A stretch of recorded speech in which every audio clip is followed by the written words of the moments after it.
সাধারণত MT-15 বাইকের অসাধারণ লুকিংয়ের সাথে একটা বেসিক প্রবলেম সবাই ফেস করে, সেটা হচ্ছে এই বাইক সাইড স্ট্যান্ড থাকাতে এটাকে সরাসরি স্ট্যান্ড করা, ডাবল স্ট্যান্ড করা যায় না এবং এতে অনেক ধরনের অসুবিধা আছে। প্রথম অসুবিধা হচ্ছে সিকিউরিটিজনিত সমস্যা। বাচ্চারা বা বড়রা ভুলে অসাবধানতাবশত হেলান টেলান দিলে পড়ে যাওয়ার সম্ভাবনা আছে, দুর্ঘটনা ঘটার সম্ভাবনা আছে। এছাড়াও বাইকের ডাস্ট কাভার লাগানোর জন্য, সোজা করে রাখার জন্য, জায়গা বাঁচানোর জন্য চাকার কোনো কাজ থাকলে, চেইনের কোনো কাজ থাকলে ডাবল স্ট্যান্ড করা জরুরি এবং এর জন্য সারা পৃথিবীতে প্যাডক স্ট্যান্ড খুব প্রচলিত। আজকে আমরা দেখব কিভাবে MT-15 বাইকে প্যাডক স্ট্যান্ড দিয়ে লিফটিং করা যায়। আমাদেরকে ডেমো দেখাবেন এবং লেকচার দিবেন আমাদের প্রাণপ্রিয় দুই সহকর্মী ভাই প্রিন্স সাহেব এবং দীপক সাহেব। চেইন কাভারের এখানে যে জায়গা, সেখানে ক্লামটা গ্রিপ করবে। প্রথমবারের সময় লাগানোর সময় অ্যাডজাস্ট করে টাইট দিয়ে নেবেন।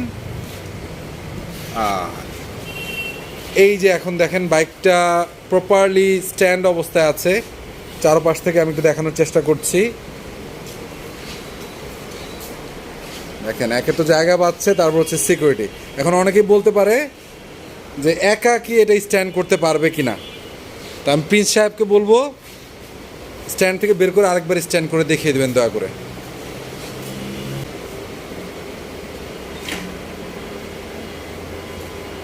খুব সুন্দর, প্লাগ অ্যান্ড প্লে। এখন প্যাডক নিয়ে দুটি কথা বলার জন্য দীপককে আমি বলছি, এটাতে আসলে কি কি উপকার পাওয়া যায় বলে আপনি মনে করেন?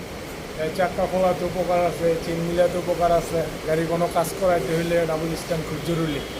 ওকে প্রিন্স, আপনি এটা সম্বন্ধে কিছু কথা বলবেন।